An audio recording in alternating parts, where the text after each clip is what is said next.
Ayo, what's going on everyone? Vortex here and welcome back to the Block Breaking SMP. So, as you may be able to tell, we are in a different location than normal. So we are at somewhere pretty far away, a couple thousand blocks away from my base. And this is the location of a witch hut. What I'm doing right now is digging out trenches so I can build a world eater. So there are 4 blocks wide by 17 chunk long trenches all the way down to bedrock. 2 of those on either side. And what I'm working on now is the 15 block wide trench. There are 2 of those that also need to be done so I can build a world eater. So this one I'm not digging out manually.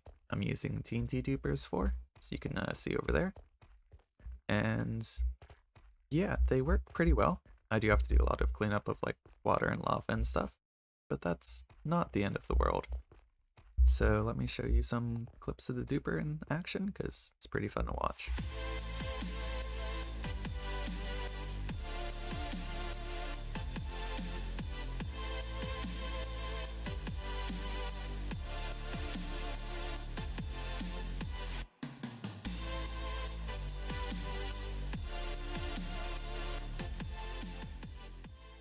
So one thing about dupers like this is that they do have limited range. As you can see right now, the floor I'm walking on is pretty flat, save for a few blocks. And that is because the TNT has a certain time limit as it's falling, and then after that it explodes. And that means it can only go down a certain distance before it won't go any further. Because of that, you do have to rebuild these supers a few times. This is the second iteration of the Carpet Bomber Hoopers, which means I have to build it one more time before it'll get down all the way to around -59. Right now we're at -32, so we only have like 27 more blocks to go, which is perfectly doable. But yeah, that does mean I need to rebuild it one more time, and I think this time I will let y'all watch how I do it. So one thing that I like to do is build up a bit of a dirt platform so I have some room to build up the duper. And then I make sure I find the center block and start building it up. So yeah, it has this pretty simple shape that you make with the slime blocks. You put the walls in front, it can be any kind, doesn't need to be stone brick. Then you put coral fans on the bottom bottom slime block. And then you put a detector rail and a minecart. You also do put a TNT here and here, but I'm waiting to do that until I build the receiving station over there and send it back before I put TNT. That way, in case I build something wrong, it does not blow itself up, because that would be suboptimal. Obsidian there. I like to use these slime blocks as temporary blocks because you can break them really easily as well. So yeah, I build, this is one module of the duper section, and then I build that 2 more times. And then after I build the modules, one thing I like to do as an extra safety precaution is place obsidian on top of the pre-existing obsidian. This is because I'm going to be building the flying machines next, and I don't want these to accidentally go off until I want them to. So now the flying machine portion, 2 slime blocks, and then sticky piston facing this way, and another slime block, and another piston. Can I place it? Yep, facing that way. And then we want our observers, so 1 this way, and then these 2 we're going to want to be, before we do that, I also, oh, hi, I also want to have a obsidian right there. Nothing blows me up, no creepers. Alright, yeah, so obsidian right there. And then we can do some temporary blocks. And observer. And observer. And then we come back and get rid of the temporary blocks. And that is good so far. And then once again, we do that 2 more times. Once those are done, you have to clear out a little bit of space in the wall not too much though, so that's fine. And then we work on the send off slash return system, basically the thing that makes them leave.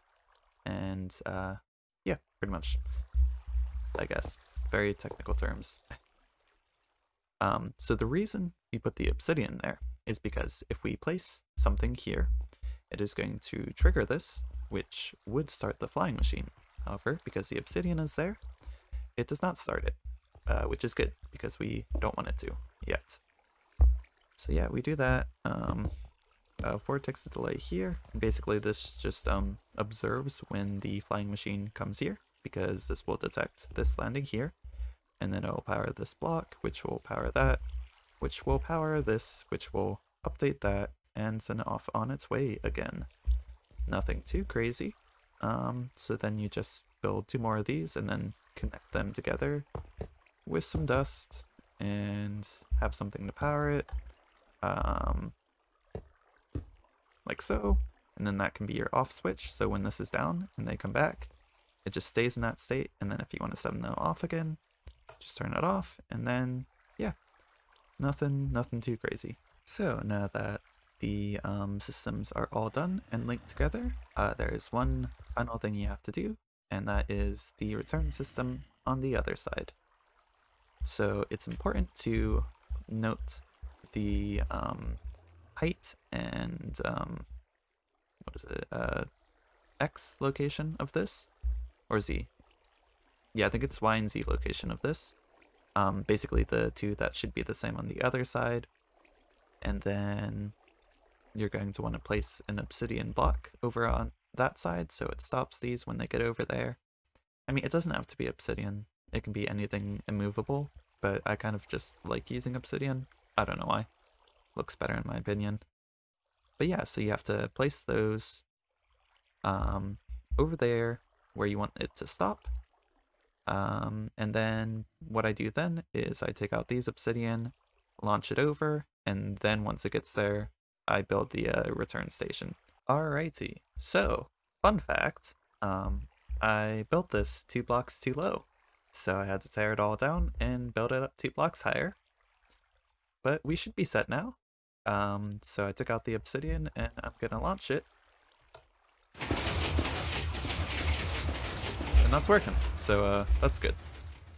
So the server chunk render distance is 10, I think, which means that because this is 17 blocks long, so in order to load all of it, I have to be somewhere in kind of the middle of it, because as you can see, there's not loaded.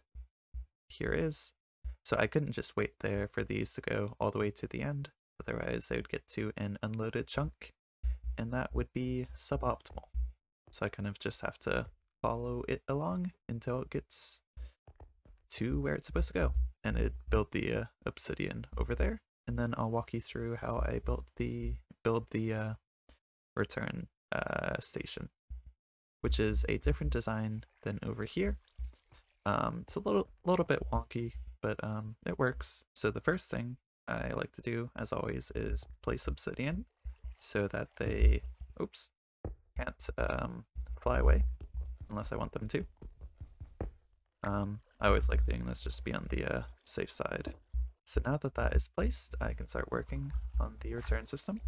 So observer there, and then I think it's 3 blocks. And then redstone and 2 repeaters, oops, on vortex. And then let's see, here we want a normal block, redstone, and then redstone lamp. Now the important bit here is instead of using a solid block, you have to use glass and then redstone on top. And then we need to build a little bit of logic into here just so you can turn it off if need be. It's a little bit wonky, but that's fine. So lever, repeater on 1 tick, observer, and redstone. And then doing this turns it off because it locks this repeater, but also if you turn it off, then it does power it again. So at this point we can remove the obsidian, send it back, and then load it up with TNT. Obsidian is removed. And it is launched. Alright, looking good. And it's back now, so we can load it up with TNT. Like so, and so. Alright, so I think we're good to launch it now and run it until we get down to bedrock. So while I was working on the TNT dupers, Lefty invited me to go play his mining game. So I headed over and did that. And I will play y'all the clips for that real quick. Okay, so in this chest I'll place all the 16 dice available in Minecraft. I want you to pick 2 and throw them at me.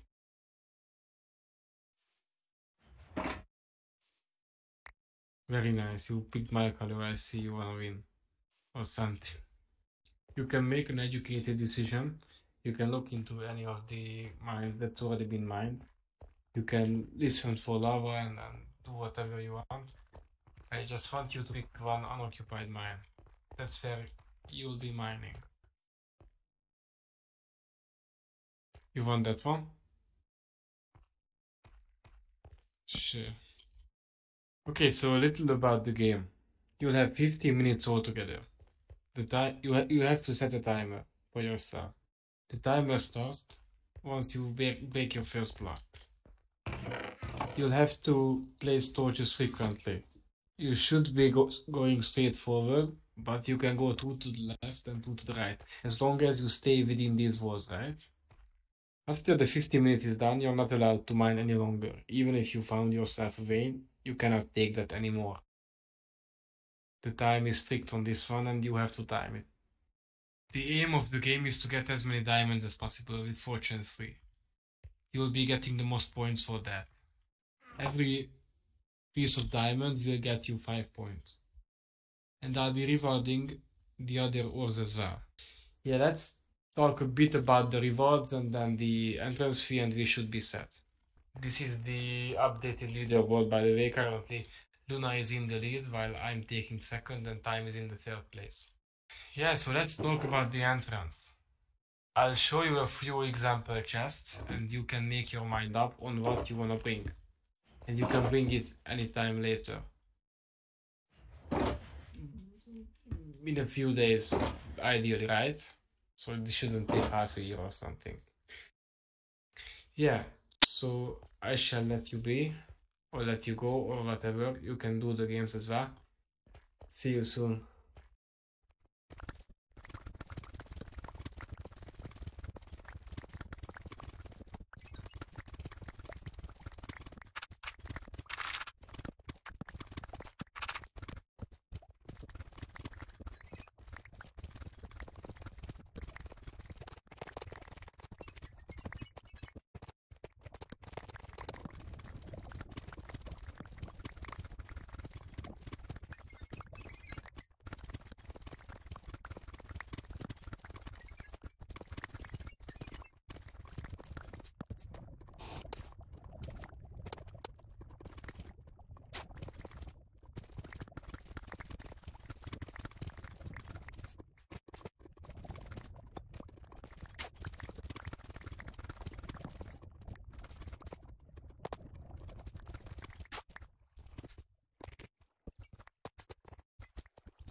So after 15 minutes of mining, I was able to get all of this, which is really good. I got over a stack of diamonds and did pretty good on the redstone front. But yeah, I did really well on this. And I do believe if we check the leaderboard, so I got 420 points, which I am pretty sure is the high score right now. So I might actually win this, which is pretty crazy. I also got my entrance fee shulker box put together.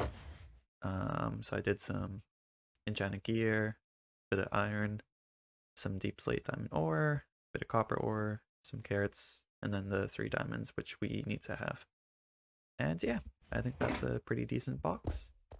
So I will pop that in there, and we should be all good. So unfortunately, that is all the time I have left for today. So I hope you enjoyed the episode, and I will see y'all next time. Bye!